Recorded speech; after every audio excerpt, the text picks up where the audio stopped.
कहानी की शुरुआत में हमें दो बच्चे दिखाए जाते हैं जिनका इस दुनिया में कोई नहीं था। एक आदमी उन दोनों को खरीद लेता है और उन्हें अपना गुलाम बना लेता है, जिसके बाद उनकी जिंदगी की मुश्किलें और भी बढ़ जाती हैं। यह आदमी बड़ा जालिम था और उनसे बड़ा बुरा बर्ताव करता था। उन दोनों बच्चों से बहुत सख्त और मेहनत वाला काम करवाता था। मुश्किलें चाहे हजार थी, लेकिन दोनों एक दूसरे का बड़ा ख्याल रखते थे। इसलिए उनके सपने और सोच एक ही थी। वो चाहते थे कि दोनों बड़े होकर एक आर्मी में जनरल बने। लकड़ियां काटना उनका काम था। उन्हीं में से वो एक एक लकड़ी को लेते हैं और उन्हें तलवार के तौर पर इस्तेमाल करते हैं, जिससे वो अपनी तलवार की ट्रेनिंग कर सकें ताकि वो एक अच्छे सोल्जर बन जाएं। अच्छी तलवारों का तो कभी इन्होंने मुंह भी नहीं देखा था, लेकिन इस लकड़ी की तलवार से ही वो अपनी मेहनत जारी रखते हैं। एक दिन जब वो दोनों प्रैक्टिस कर रहे थे, तब एक जनरल वहां पर आता है। वो दोनों को लड़ते हुए देखता है और काफी खुश होता है। वो उस आदमी के पास जाता है जिसने इन दोनों को खरीदा था और अपना गुलाम बनाया था। जनरल उस आदमी से कहता है, हमारे राज्य को अच्छे सोल्जर की जरूरत है और मैं इन दोनों में से किसी एक लड़के को ले जाना चाहता हूँ ताकि वो अच्छी ट्रेनिंग करके एक अच्छा सिपाही बन सके। लेकिन ये ऑफर सिर्फ एक लड़के के लिए ही है। इसका नाम ली था। उसका दोस्त बहुत खुश होता है और कहता है कि मैं हमेशा तुम्हें याद रखूंगा। तुम जाना और अपनी ट्रेनिंग को अच्छी तरह कंप्लीट करना और एक बड़ा जनरल बनना।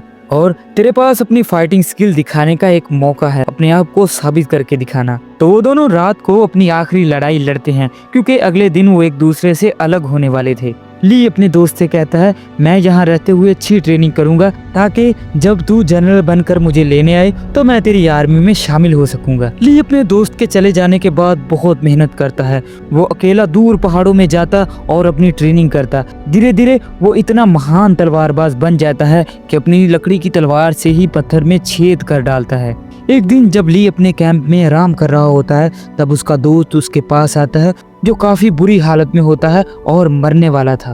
वो अपने दोस्त को बताता है कि मुझे राजकुमार समझ के मार दिया, क्योंकि मेरी शक्ल राजकुमार से मिलती थी। इसलिए उसके भाई ने समझा कि ये राजकुमार ही है और इस पर हमला कर दो ताकि ये मर जाए।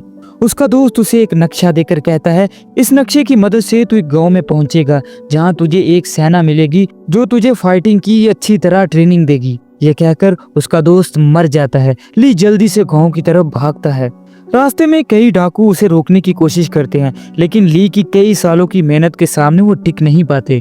एक एक करके वो सबको मार डालता है और अपना सफर जारी रखता है। आखिरकार वो एक गांव में पहुंच जाता है जहां पर उसे एक कैंप मिलता है। जैसे ही वो एक कैंप के अंदर जाता है तो वहां पर उसे एक लड़का दिखाई देता है जो सेम उसके दोस्त की तरह था। असल में ये वही राजा था जिससे उसके दोस्त की शक्ल मिलती थी। अब राजा उसे बताता है कि तेरा दोस्त भी इसी वजह से खरीदा गया था ताकि वो मेरी जगह काम आ सके। वहीं दूसरी तरफ राजकुमार के भाई और उसकी सेना उस आदमी के पास पहुंच जाते हैं जिन्होंने बचपन में ली और उसके दोस्त को खरीदकर गुलाम बनाया था। उन्हें ये भी पता चल जाता है कि जो मर गया था वो राजा नहीं बल्कि उसका हमशक्ल था। ली को ये सुनकर काफी गुस्सा आता है। उसे लगता है कि राजा ने अपनी जान बचाने के लिए उसके दोस्त को कुर्बान कर दिया। वो कैंप में बैठे बातें कर रहे होते हैं, तभी उन पर कोई हमला कर देता है। यह आदमी ली के माइंड को घुमाता है और उसे कहता है कि राजा ने ही तुम्हारे दोस्त को मरवाने के लिए उसे इस्तेमाल किया है, इसलिए तुम राजा को मार दो। लेकिन ली उस किलर की बात नहीं सुनता और उसे फाइट शुरू कर देता है। दोनों के बीच काफी खतरनाक फाइट होती है। आखिरकार ली उसे मार देता है और अपने दोस्त की मौत का बदला लेता है। लेकिन ली अभी भी राजा से गुस्सा था, क्योंकि उसका मानना था कि उसके दोस्त की मौत के पीछे राजा का ही हाथ है। लेकिन राजा उसे समझाता है और कहता है कि तुम्हारे दोस्त की कुर्बानी जाया नहीं जाएगी। मेरा जिंदा रहना जरूरी है, क्योंकि मुझे अपने राज्य और उसकी ताकत को बचाना है। अगर मैं मारा जाता तो मेरा भाई जो बहुत बुरा और जालिम इंसान है वो सारे राज्य पर कब्जा कर लेता और इसे बर्बाद कर देता। उससे ये राज्य के लोग भी जरा खुश नहीं हैं। फिर राजा ली से कहता है, एक अच्छी सेना बनाने में तुम मेरी मदद करोगे ताकि मैं अपने भाई को मारकर तुम्हारे दोस्त की मौत का बदला ले सकूं। दूसरी साइड पर राजा का भाई दिखाया जाता है जो बड़ा गुस्से में था, क्योंकि वो जानता था कि उसका भाई अभी तक जिंदा है और उसके जीते जी वो उस पूरे राज्य पर कब्जा नहीं कर सकता। इसीलिए वो अपनी सेना को हुक्म देता है कि जल्द से जल्द मेरे भाई को ढूंढे और उसे मार डाले। वो उन्हें मारने के लिए एक खतरनाक किलर को उनके पीछे भेजते हैं। जब ली और राजा जंगल में जा रहे थे, तब एक आदमी जहरीली सुइयों से उन पर हमला करता है, लेकिन ली की तलवारबाजी भी कुछ कम नहीं थी। काफी देर लड़ने के बाद आखिरकार वो उसे मार देता है। उसे मारने के बाद ली भी बेहोश हो जाता है, क्योंकि एक जहरीली सुई उसे भी लग चुकी थी। मगर राजा ने उसे बचाया और उसका ख्याल रखा। जब तक वो होश न करे राजा उसके पास ही रहा। वहीं पर एक सेना उनके पास आ जाती है। ये दोनों देखकर डर जाते हैं, लेकिन फिर उन्हें ये पता चलता है कि ये वही जनरल है जिसने इनके दोस्त को खरीदा था।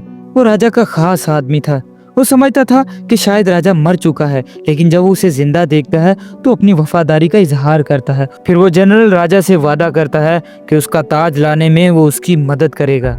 वहीं दूसरी साइड पर राजा का भाई, जो अब तक अपने भाई को मारने में कामयाब नहीं हुआ था, पूरी सेना को इकट्ठा कर लेता है और उनके सामने ऐलान करता है कि मेरा भाई मारा जा चुका है, अब से इस राज्य पर मेरा कब्जा है। मगर असल राजा अभी भी उदास था, क्योंकि अपने भाई के मुकाबले में उसके पास बहुत कम लोग थे। इसी दौरान जनरल राजा को बताता है पहाड़ी कबीले के बारे में, जो बहुत खतरनाक और लड़ने में काफी माहिर थे। उसने कहा हम उनसे मदद ले सकते हैं। राजा भी इस बात पर राजी हो जाता है और पहाड़ी कबीले से मदद लेने के लिए उनके पास पहाड़ी कबीले के लोग उन्हें पकड़ लेते हैं और अपने लीडर के पास। जब राजा उनके लीडर के पास जाता है तो उनको सारी सच्चाई बताता है कि उसके भाई ने जबरदस्ती राज्य पर कब्जा कर लिया है और इसे मारने की कोशिश की है, लेकिन लीडर मदद करने के लिए मना कर देता है, क्योंकि वो बताता है कि बहुत समय पहले पहाड़ी कबीले पर आपकी सेना ने बहुत जुल्म किया था।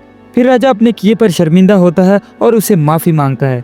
ये सुनकर लीडर उन पर तरस खाता है और उनकी मदद करने का फैसला करता है।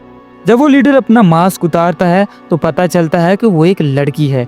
लीडर राजा से कहती है मैं तुम्हारी मदद करने के लिए तैयार हूँ, क्योंकि मैंने सुन रखा था कि तुम्हारा दूसरा भाई बड़ा जालिम है जो लोगों की जरा परवाह नहीं करता। इसके बाद वो किंगडम में घुसने का प्लान बनाते हैं। वो लड़की ली और राजा से कहती है कि तुम भी अपने चेहरे पर हमारी तरह मास्क डाल लेना और हमारे लोगों में शामिल हो जाना, ताकि उनको कोई खबर ना हो और हम आसानी के साथ किंगडम में घुस जाएं। और फिर वो अपने प्लान के मुताबिक काम करते हैं। पहाड़ी कबीले की लीडर उनके कमांडर से कहती है मैं और मेरी पूरी सेना आपका साथ देने के लिए तैयार हैं। राजा का भाई और कमांडर ये सुनकर बहुत खुश होते हैं।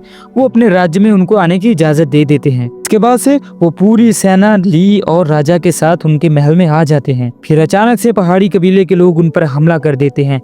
राजा ली और जनरल को चुपके से निकलने का कहते हैं और खुद उनके साथ फाइट शुरू कर देते हैं। दोनों कबीलों के दरमियान काफी जबरदस्त लड़ाई होती है, लेकिन पहाड़ी कबीले के लोग तलवारबाजी में माहिर थे, इसलिए वो राजा की सेना को हरा देते हैं और बहुत सारे सोल्जर को मार देते हैं। दूसरी तरफ जब ली एक गार में से गुजर रहा होता है तो उसके सामने एक बहुत बड़ा मॉन्स्टर आता है, लेकिन ली अपनी तलवारबाजी के साथ उसे भी मार डालता है। इसके बाद वो अपनी सेना के साथ राजा के भाई के महल में घुस जाता है, जहां उसका भाई अपने सिंहासन पर बड़े सुकून के साथ बैठा था। फिर वो अपने बड़े ही खतरनाक किलर को बुलाता है और ली से कहता है इसे हरा कर दिखाओ। ली को भी अपनी तलवारबाजी और अपनी महारत पर पूरा यकीन था, इसलिए वो इस मुकाबले के लिए मान जाता है। दोनों के बीच अच्छी फाइट होती है, क्योंकि दोनों ही तलवारबाजी में एक्सपर्ट थे। वो बार बार एक दूसरे पर हमला करते, क्योंकि दोनों की पावर बराबर थी। आखिरकार ली राजा के उस किलर को मार डालता है। जैसे ही राजा का भाई ये देखता है कि उसका किलर मारा गया, वो भी बहुत डर जाता है। वो अपनी जान बचाने के लिए महल से दूर भागता है,